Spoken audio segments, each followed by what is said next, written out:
नमस्कार, रेसिपी कट्ट्यावर तुमचं खूप खूप स्वागत। तर मी गावी आलेली आहे आणि गावी खूप पाऊस पडतोय। तर संध्याकाळच्या जेवणाचं काय करायचं, तर आईला बोलली काय आज डाळ बनवू नको, आज आपण आहे ना सुका जवला असतो ना त्याची वत्तल बनवूया। कारण आई आहे ना बऱ्यापैकी मच्छीचा स्टॉक असा घरी आणूनच ठेवते।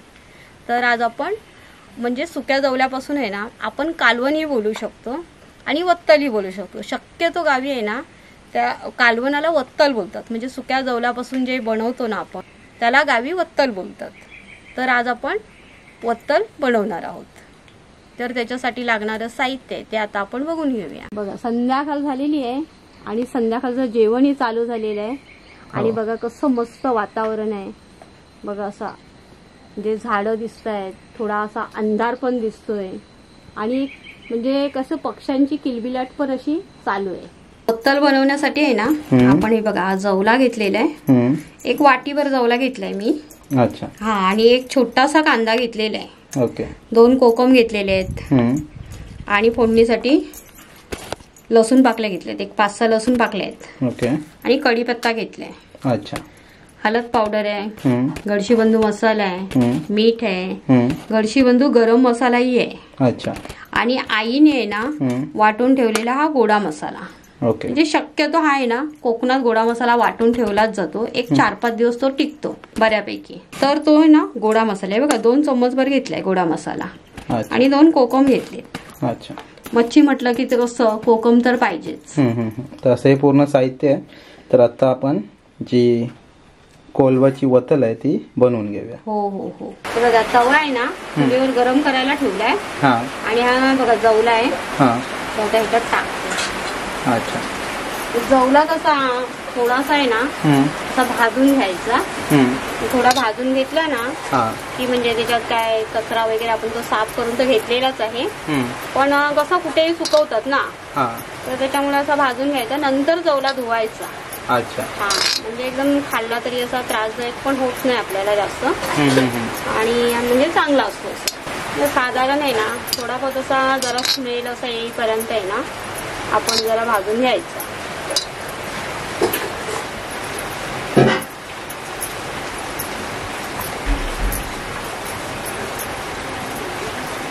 जवला आहे ना थोडासा एक चुलीवर आहे ना एक 3-4 मिनिटं भाजून घेते।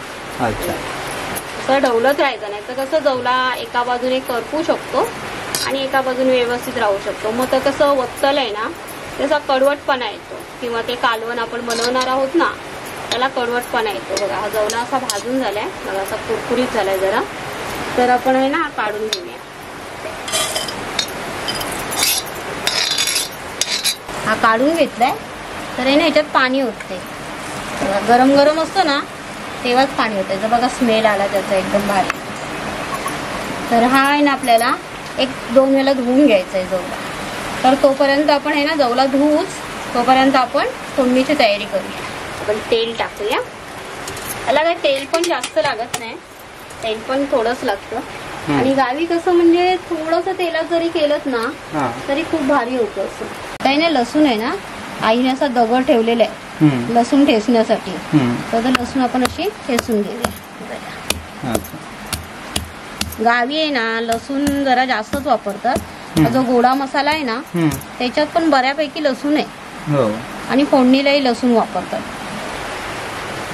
लसूण टाकते,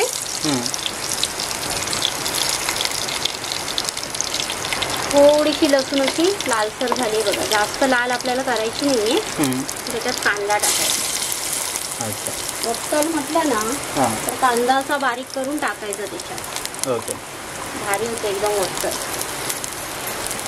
म्हणजे आपण कालवणही बोलू शकतो, पण शक्यतो कोकणात आहे ना वत्तलच बोलतात। कांदा आहे ना एकदम मस्त असा लालसर बघा झालेला आहे। चुलीवर म्हटलं ना तर कसं जेवण एकदम पटापट होतं। तर आता आहे ना ह्याच्यात कढीपत्ता टाकते।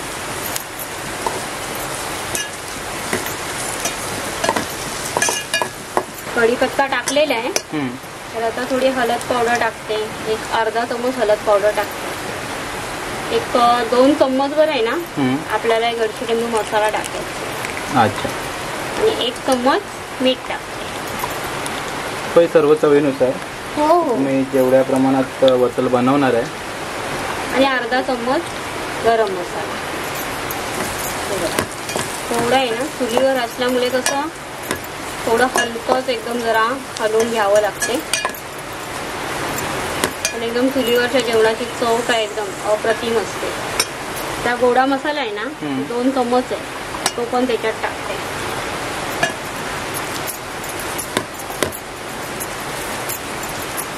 गोडा मसाला कसा जास्त परतवण्याची गरज लागत नाही, कारण तो ना पहिलाच भाजून एकदम मस्त असा खरपूस भाजलेला असतो आणि नंतर पाट्यावर वाटलेला असतो. गोडा मसाला म्हटलं ना तर त्याच्यात कसा गरम मसाला असतो, लसूण असते बऱ्यापैकी, खोबरं असतं आणि कांदा असतो, असं सर्व साहित्य असतं. असा कोकणातला गोडा मसाला असतो. तर आता हा आहे ना, जवला आहे ना, मी 2दा धुवून घेतलाय आणि हा 3ऱ्यांदा पाण्यातून असा काढायचा आणि याच्यात टाकायचा.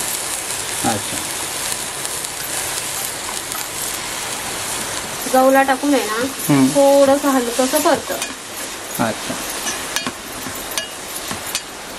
कारण आपण जवला भाजून घेतलेला असतो ना, म्हणून एकदम झटपट होतंय. या ओके. आता आपण जवला परतून घेतलाय, तर आपल्याला जेवढं पाहिजे ना तेवढं आपल्याला पाणी टाकायचं. जेवढं आपल्याला म्हणजे कालवण बनवायचंय तेवढं आपण पाणी टाकू शकतो. मी 1 तांब्यावर पाणी वापरलंय. म्हणजे हे शक्यतो आहे ना, 3 जण आहोत आम्ही, 3 जणांना हे पुरेल एवढं. ही वत्तल एवढी झालेली आहे बघा. आणि जास्त घट्ट नसते, जास्त पातळ नसते, मीडियम असते. हो. हा, ह्याला आता एखादी उकळी आली ना की आपली वत्तल तयार. अच्छा. 1-5-10 मिनिटांमध्ये. हो, 1-5-10 मिनिटं. गावाला अशी लाकडं पण ठेवलेली असतात बघा पावसातून. कारण कसं असतं, सकाळ सकाळ उठल्या उठल्या बाहेर जायला नको म्हणून ही लाकडं ठेवतात. आणि ही लाकडं आहेत ना, म्हणजे चुलीच्या इथे असली ना की म्हणजे सुकतात अशी, म्हणजे जरा त्यांचं चुलीचं कसं शेक लागतो ना, तर ती लाकडं लवकर पेटतात पण. तरी 1-5 मिनिटात आता उकळी येईल बघा, मग आपली वत्तल तयार झाली. 5 मिनिटं झालेली आहेत आणि 5 मिनिटात बघा कसा मस्त एकदम असा कड आलेला आहे. मस्त एकदम उकाळी आलेली आहे त्याला. तर आता आपण आहे ना वरून कोकम टाकूया. बघा असं तोडून आहे ना कोकम टाकते. एक कोकम टाकून आहे ना 1-2-3 मिनिटं आपण मस्त उकळी येऊ द्यायची आणि आपण वत्तल आपली खायला तयार. अशा प्रकारे आहे ना चुलीवरची वत्तल मस्त तयार झालेली आहे. तुम्ही करून बघा आणि आम्हाला कमेंट करून नक्की सांगा कशी झाली. धन्यवाद.